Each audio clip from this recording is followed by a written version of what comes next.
du nucléaire, mais on connaît un petit peu moins les cas français, et c'est de ça dont je suis venu vous parler. Et vous verrez que du plateau d'Albion, qui a été célèbre en son temps, jusqu'aux Drovny, qui ont un peu défrayé la chronique entre 2014 et 2015, il y a beaucoup à dire sur ce sujet. Et puis je compte sur, je regarde un peu l'heure, je compte sur les copains pour me faire signe si je dépasse, ce qui n'est pas du tout impossible. La grande affaire du secret militaire OVNI en France, et qui va constituer d'ailleurs une forme de ligne de partage entre les ufologues qui sont convaincus d'une dissimulation de grande ampleur, de la duplicité des organismes d'État également, et les autres, ça va être celle du plateau d'Albion. Je dis que c'est une ligne de partage parce qu'à ce moment-là, en ufologie, spécialement dans les années 70, va se dessiner un petit peu deux franges pour aller vite. Ceux qui vont se ranger derrière un monsieur très très important en ufologie qui s'appelle Jimmy Guilleux, dont Egon a parlé il n'y a pas si longtemps que ça, et qui est même passé à l'écran. Et puis des partisans d'une ufologie un peu moins vindicative, un peu moins conspirationniste, on va dire ça comme ça. Hein. Pour Jimmy Guilleux, le plateau d'Albion, c'était une espèce de zone 51 à la française. Il faut se rappeler de ses propos à l'époque. Il était persuadé que dans ce plateau d'Albion, on trouvait des souterrains avec des petits gris qui étaient parmi nous. C'était quelque chose de très très présent dans la rhétorique de Jimmy Guilleux et puis dans celle de ceux qui l'accompagnaient. Alors le plateau d'Albion, c'est une zone militaire qui est située sur 3 départements, le Vaucluse, la Drôme et les Alpes de Haute-Provence. Et de 1967 à 1999, donc c'est une base qui a été abandonnée finalement assez récemment, d'ailleurs pas totalement, hein, il subsiste des installations tactiques, notamment de la DGSE sur place. Le site va accueillir la base de lancement des missiles nucléaires sol-sol balistiques.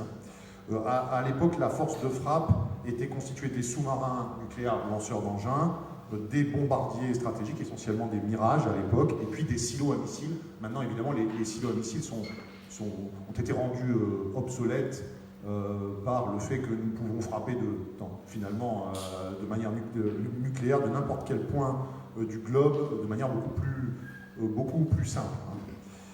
Alors, tout concourait à faire de cette zone vraiment une zone de rumeurs, une zone extrêmement sensible.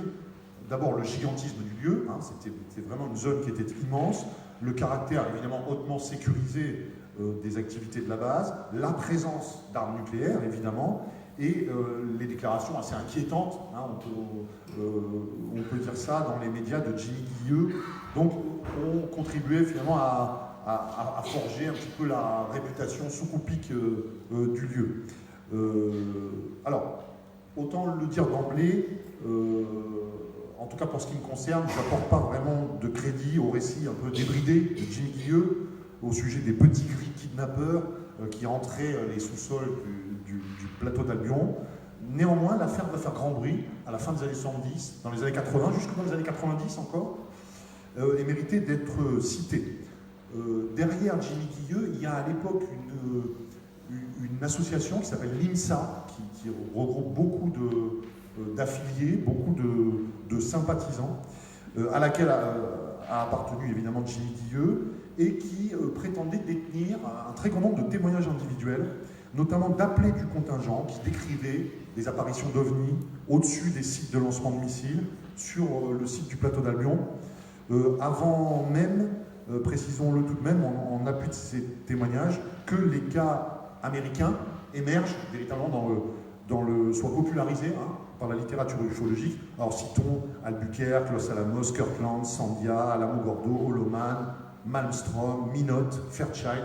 Alors c'est autant de cas, de sites américains en lien avec le nucléaire qui sont maintenant bien connus, enfin surtout essentiellement connus des amateurs d'ufologie évidemment. En 1985, Jimmy Guilleux va lancer une petite opération qui s'appelle l'opération Rapa Nui. Alors voilà Jimmy Guilleux.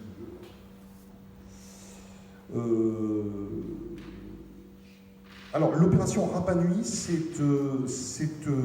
finalement une proposition qui est faite à partir de 1981 à Charles Hernu, à l'époque ministre de la Défense, de lui demander finalement de les informer, d'informer les ufologues des jours et heures où les silos du plateau d'Albion sont ouverts, hein, pour qu'ils puissent à ce moment-là se positionner sur place et observer d'éventuelles apparitions de lignes. Alors je vous laisse imaginer que malgré quelques échanges de courriers, hein, dont on trouve la trace dans la littérature ufologique, évidemment le pouvoir de l'époque, et Charles Hernu n'a pas vraiment donné suite à cette proposition.